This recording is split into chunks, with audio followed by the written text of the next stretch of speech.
Hello stocks वालों, कैसे हैं आप लोग। तो आज हम लोग बात करने वाले हैं एक जीरो डेब्ट फार्मा कंपनी के बारे में, जो कि लोकसभा इलेक्शन 2019 से पहले तक आपको एक अच्छा मुनाफा बना के दे सकती है।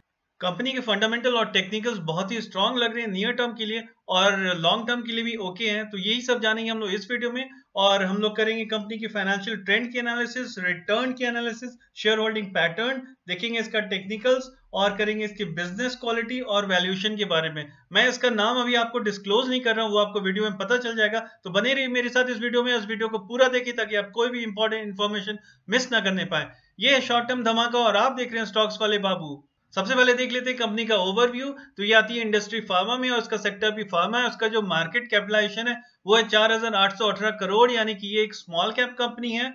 और इसका जो करंट मार्केट प्राइस है वो है 2902 रुपए, यानी कि 21 दिसंबर 2018 को ये जो क्लोज हुई है वो हुई 2902 पे। तो हो सकता है बहुत सारे लोगों ने अंदाजा लगा ही लिया होगा मैं किस कंपनी की बात कर रहा हूँ। इसका देख लेते हैं फाइनेंशियल ट्रेंड। तो सबसे पहले नेट सेल्स, तो ये 5 क्वार्टर का सेल्स आपके सामने।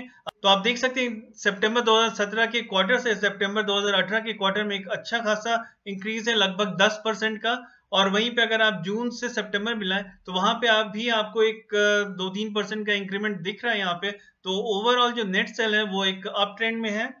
और अगर इसका नेट प्रॉफिट देखें तो वो भी आप देख सकते हैं कि सितंबर 2017 से सितंबर 2018 को आप कंपेयर करें तो यहाँ पे भी एक अच्छा खासा बढ़त, एक बहुत अच्छी ग्रोथ देखने को मिल रही है प्रॉफिट में, जो कि है लगभग 30% के आसपास, उससे ज्यादा ही। और अगर आप क्वार्टर ऑन क्वार्टर जून से कंपेयर करें सितंबर को तो यहाँ भी एक अच्छी बढ़त देखने को मिल रही है। तो overall net sales and net profit इस कंपनी के काफी अच्छे दिख रहे हैं मुझे। और जैसा कि मैंने बताया कि एक जीरो डेब्ट कंपनी है, तो कोई भी इसने इंटरेस्ट पे नहीं करना है और ना ही इसने कोई लोन लिया हुआ है। तो ओवरऑल मैं इसके फाइनेंशियल ट्रेंड को कहूंगा एक्सेलेंट। आप देख लेते हैं कंपनी का शेयर होल्डिंग पैटर्न। तो 4 स्कीम म्यूचुअल फंड्स की लगी हुई है इसमें, और वहीं पे 44 एफआई ने लगभग इसमें इन्वेस्ट कर रखा है। और ये इसका ओवरऑल शेयर होल्डिंग पैटर्न आपके सामने। तो आप देख सकते हैं प्रोमोटर का जो स्टेक है वो 51.8% है, वहीं पे जो एफ हैं वो 3.39, म्यूचुअल फंड 2.24, इंश्योरेंस 6.31, और एनआईज यानी कि रिटेल इन्वेस्टर्स यानी कि आप और हम, रिटेल इन्वेस्टर का जो स्टेक है वो है 36.24। वहीं पे डीआईएस का बहुत ही कम है, नाम के बराबर 0.02%। तो ओवरऑल इसका जो शेयर होल्डिंग पैटर्न है उसको भी मैं कहूंगा वेरी गुड। अब देख लेते हैं कंपनी की बिजनेस क्वालिटी। तो सबसे पहले 5 ईयर का सेल आपके सामने आप देख सकते हैं लगभग 10%, जो कि ठीक ठाक है। और इसका जो प्रॉफिट है वो अभी 5 साल का जो एवरेज है वो थोड़ा बुरा रहा, आप देख सकते हैं 1.41। और इसका जो 5 ईयर का आरओई है वो भी ठीक ठाक है 10.77%। और इसका जो 5 ईयर्स का आरओसी है वो 16.67%, जो कि अच्छा है। अब इसी हिसाब से देख लेते हैं डेब्ट टू इक्विटी, जैसे कि जीरो डेब्ट है तो आप देख सकते हैं कि जीरो है। और इसका जो प्लेस शेयर है वो भी जीरो है। तो ओवरऑल मैं बिजनेस क्वालिटी को कहूंगा ओके। अब देख लेते हैं कंपनी के वैल्यूएशन को। तो इसका जो पी रेशियो है वो 35.07, जो कि थोड़ा सा हाई है। और इसका जो 5 इयर्स का पी है, एवरेज पी, वो है 22.06, यानी कि अभी का जो इसका लेटेस्ट पी है वो एवरेज पी से ज्यादा है, मतलब ये थोड़ा महंगे दाम पे मिल रही है। लेकिन आप इसका इंडस्ट्री पी देखें तो वो भी ज्यादा है 29.87 का। और इसका जो प्राइस टू बुक वैल्यू है वो भी थोड़ी ज्यादा है 6.23 पे। तो ओवरऑल यहाँ पे तो वैल्यूएशन थोड़ा ज्यादा दिख रहा है। इसको और डिटेल में देखते हैं तो आप देख सकते हैं इसका जो पेग है वो बहुत ही कम है 0.59। और इसका जो डिविडेंड यील्ड है वो भी एक छोटी कंपनी के हिसाब से ठीक ठाक है। और आप देख सकते हैं इसका जो लेटेस्ट आरओई है वो 17.76% है, यानी कि एवरेज आरओई से कहीं ज्यादा। तो ये बढ़ते हुए क्रम में है इसका आरओई। और सेम आप देख सकते हैं आरओसी भी 34.11% हो गया है लेटेस्ट जो है।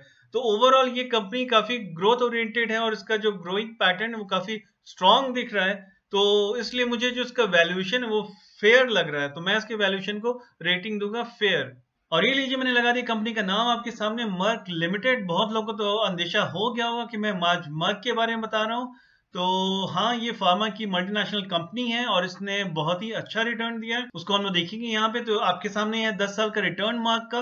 तो आप देख सकते हैं 879.55%, यानी कि इसने 9 गुने से भी ज्यादा कर दिया आपके पैसों को 10 साल के अंदर। वहीं पे सेंसेक्स का जो रिटर्न है वो है 253.89।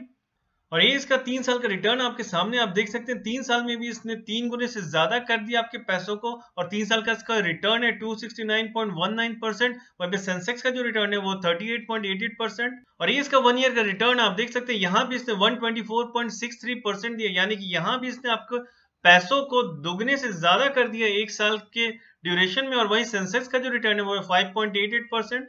और ये इसका ईयर टिल डेट का रिटर्न, यानी कि 1 जनवरी 2018 से लेकर अब तक का रिटर्न जो कि है 125.04%। वहीं पे सेंसेक्स का जो रिटर्न है वो लगभग 5% है।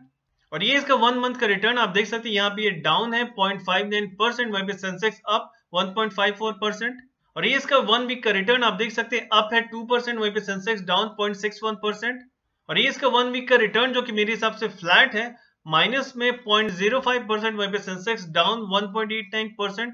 तो ओवरऑल मैं कहूंगा इसका रिटर्न एक्स्ट्रा ऑर्डिनरी है, चाहे वो 10 साल की बात हो, 3 साल की हो, या फिर 1 साल की, या फिर ईयर टिल डेट की। और हाँ, पिछले 1 महीने से थोड़ा सा इसमें डाउन ट्रेंड चल रहा है, ये थोड़ा सा करेक्शन है, बट मुझे लगता है आने वाले दिनों में एक नियर टर्म में बहुत ही अच्छा इसमें आपको जंप देखने को मिल जाएगा। और अब मैंने लगा दिया मग का 21 दिसंबर 2018 का चार्ट आपके सामने 5 मिनट के इंटरवल पे। और आप देख सकते हैं इसकी ओपनिंग जो हुई थी वो हुई थी एक गैप अप से, और ये जो ओपन हुआ था वो हुआ था 2931 के पॉइंट पे, और वहां से ये गिरा है, और इसने गिर के जो एक लो बनाया वो बनाया 2900 पे।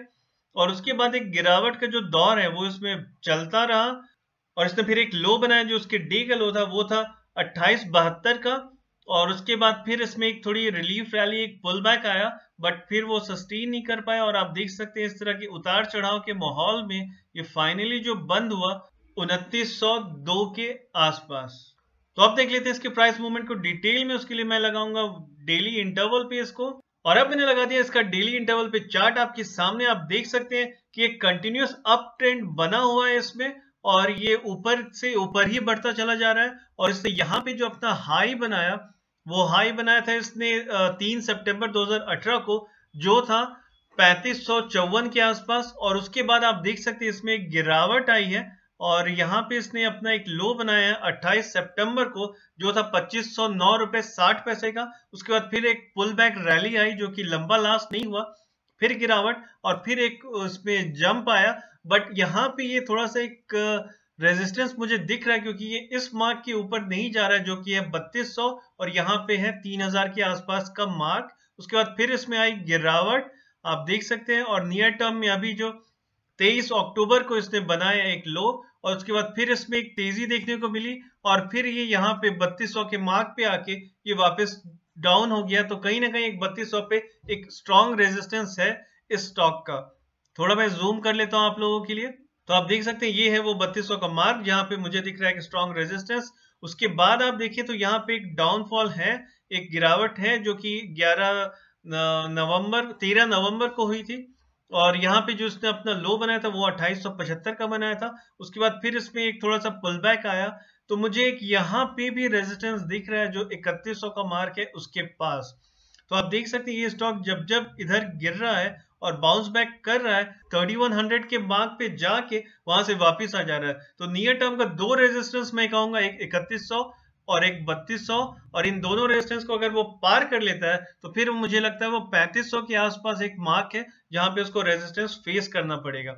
जहां तक सपोर्ट की बात है, नियर टर्म में मैं कहूंगा एक 2800 पे इसका सपोर्ट है, और उसके बाद अगर ये 2800 वाला सपोर्ट ब्रेक होता है तो फिर नेक्स्ट सपोर्ट आपको मिल रहा है यहाँ पे जो करीब 2600 या उसके नीचे का लेवल है।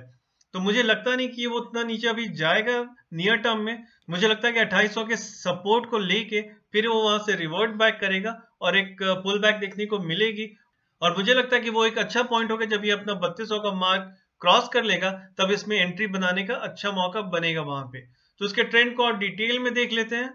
तो उसके लिए मैं यूज करूंगा यहाँ पे मूविंग एवरेजेस। मैं लगा रहा हूँ 5 डे का ब्लू लाइन, 8 डे का रेड लाइन, और 13 डे का ब्लैक लाइन, और 20 डे का ग्रे लाइन। और मैं थोड़ा इसको जूम कर लेता हूँ आप लोगों के लिए। तो आप देख सकते हैं कि यहाँ पे क्रॉस ओवर बनता हुआ दिख रहा है 17 दिसंबर को, जो 5 डे मूविंग एवरेज ने बाकी तीनों मूविंग एवरेजेस को क्रॉस कर लिया है। और वहीं पे 8 डे मूविंग एवरेज ने भी 18 दिसंबर को बाकी दोनों मूविंग एवरेजेस को क्रॉस कर लिया। और इनफैक्ट एक क्रॉसओवर यहाँ पे हमें बनता हुआ दिख जाएगा 13 डे का 20 डे के साथ, अगर आने वाले दिनों में ये थोड़ा ऊपर अप ट्रेंड में चला जाता है तो तो अभी मैं कहूंगा ये साइड वाइज है, इसको लेने की जल्दी ना करें, वेट करें, इसके जो रेजिस्टेंस मार्क है उसको क्रॉस करने का टाइम इसे दें। वो अगर ये क्रॉस कर लेता है जो कि है 3000 के आसपास पे, तो फिर आप इसमें एक एंट्री बना सकते हैं धीरे धीरे करके। तो एक एंट्री मैं कहूंगा 3000 के आसपास, और दूसरी एंट्री मैं कहूंगा जब ये 3200 का मार्क क्रॉस कर लेता है तो। और मुझे लगता है प्रॉपरली एक अप ट्रेंड आ जाएगा अगर ये अपना 3200 का मार्क क्रॉस कर लेता है उसके बाद। तो इसके ट्रेंड थोड़ा और कंफर्म करते हैं, उसके लिए मैं लगाऊंगा यहाँ पे स्टोकेस्टिक RSI 1433 के एंडल पे। तो आप देख सकते हैं अभी जो ये ट्रेंड है ये थोड़ा डाउनवर्ड मोशन में चल रहा है, तो आने वाले दिनों में हो सकता है थोड़ी और गिरावट देखने को मिल जाए। और इसका जो सपोर्ट है यहाँ पे अभी जो मुझे दिख रहा है इस लेवल पे जो कि है 2800 के आसपास, वहां पे शायद ये पहुंचे आने वाले दिनों में। और फिर जब इसका रिवर्सल हो तभी मैं कहूंगा इस पे आप एंट्री बनाएं, गिरते हुए तो बिल्कुल भी ना लें आप इसे।